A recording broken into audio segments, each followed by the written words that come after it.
पहले चलें सीमेंट पे। सीमेंट में वायदा के टॉप, मैं सिर्फ वायदा कैश वैश छोड़ देता हूं। रैमको सीमेंट 3%, अंबुजा 2.5%, श्री 2.5%, जेके 2, 2.25%, 2.5%। पूरा सीमेंट में मूव देखिए गजब का आता हुआ। और कल कमाई का अड्डा में अगर आप आवाज देख रहे तो यतिन ने मेंशन करा था कि सीमेंट कंपनीज तैयारी कर रही हैं दिसंबर मंथ में प्रति बोरी कीमतें अच्छी खासी बढ़ाने की।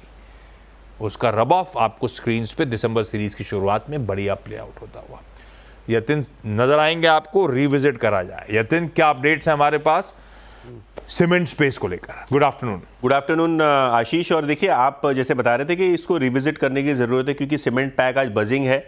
जो डीलरशिप से और एनालिस्ट से आप बात करेंगे तो कयास ये लगाए जा रहे हैं कि दिसंबर के स्टार्ट में जो पहला हफ्ता होता है दिसंबर का या किसी भी महीने का, तो सीमेंट कंपनियां ये कोशिश करती हैं कि दाम बढ़ाएं।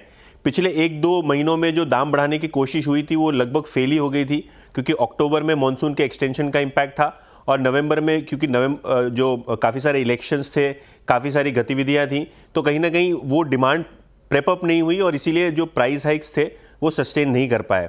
हालांकि दिसंबर के महीने में बात ये हो रही है कि 50 केजी की जो सीमेंट की बैग होती है इसके दाम 5 से 25 रुपये बढ़ने की उम्मीद है। इनफैक्ट अगर हम बात करें रीजन वाइज की तो नॉर्थ और वेस्ट इंडिया में डिमांड जो है अच्छी तरीके से पिकअप हो रही है। वेडिंग सीजन है, मॉनसून के बाद जो कंस्ट्रक्शन एक्टिविटी है वो भी पिकअप होती हुई दिखाई पड़ रही है। तो सबसे ज़्यादा जो प्राइस है की उम्मीद है वो कहीं ना कहीं आपको वेस्ट और नॉर्थ इंडिया में एक्सपेक्टेड है। दक्षिण में और पूर्व में डिमांड अभी भी थोड़ी फीकी है लेकिन पिकअप की उम्मीद है। यहाँ भी आप एक्सपेक्ट कर सकते हैं कि दाम बढ़ेंगे। ट्रेंड क्या है? ट्रेंड ये है कि महाराष्ट्र और झारखंड के इलेक्शंस के बाद आपको ओवरऑल एक्टिविटी बढ़ेगी। सेकेंड हाफ में सरकार भी अपना खर्चा बढ़ाएगी जिसके कारण कंस्ट्रक्शन एक्टिविटी पिकअप होगी और 5 से 25 रुपये प्रति बोरी आप एक्सपेक्ट कीजिए दाम बढ़ेंगे। अभी तक के क्या ट्रेंड्स हैं नवंबर के?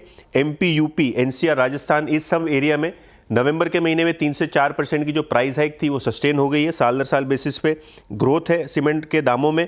गुजरात, महाराष्ट्र में तो 5 से 7% तक दाम सीमेंट के बढ़े हैं नवंबर के महीने में। दिसंबर में देखना होगा कितने और बढ़ते हैं।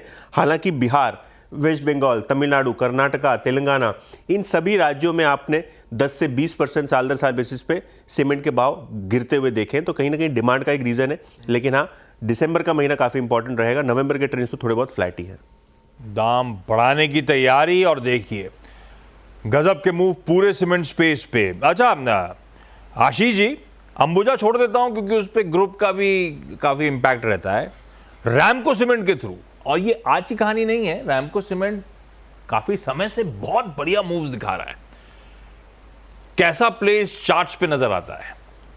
हाँ बिल्कुल, अगर देखिए तो रैमको सीमेंट ने जो चाल शुरू की थी 900 रुपए से, मेरे ख्याल से हफ्ते भर पहले की बात कर रहा हूं मैं, 900 रुपए से शुरू किया था ये स्टॉक, 1000 रुपया आ चुका है ऑलरेडी। वहां से 10-12% एक हफ्ते के अंदर चढ़ चुका है और अभी भी मोमेंटम बरकरार है। यहाँ पे कोई भी साइन ऐसा नहीं है कि रिवर्सल हो रहा है, बल्कि आज के दिन भी रैमको सीमेंट करीबन 3% के आसपास तेजी लगाकर खड़ा हुआ है। तो ओवरऑल ट्रेंड और रुझान रैमको में पॉजिटिव ही बना हुआ है। यहाँ पर थोड़ा सा ओवरबॉट है तो आरएसआई पे गुंजाइश है कि साइडवेज हो सकता है या थोड़ी डिप मिले, लेकिन वो डिप को बेचना नहीं है। लोग क्या करते हैं कि अगर ओवरबॉट होता है तो बेचना शुरू करते नहीं, डिप पे बाइंग अपॉर्चुनिटी आपको मिलेगी। अगर यहाँ से स्टॉक फिर से आपको 980, 985 के आसपास मिलता है तो बाय करें। रैमको सीमेंट को करीबन 1050, 1060 के लेवल पे देखा जा सकता है और स्टॉप लॉस नीचे में जो लगाना होगा आपको करीबन 960 के स्टॉप लॉस के साथ काम कर सकते हैं।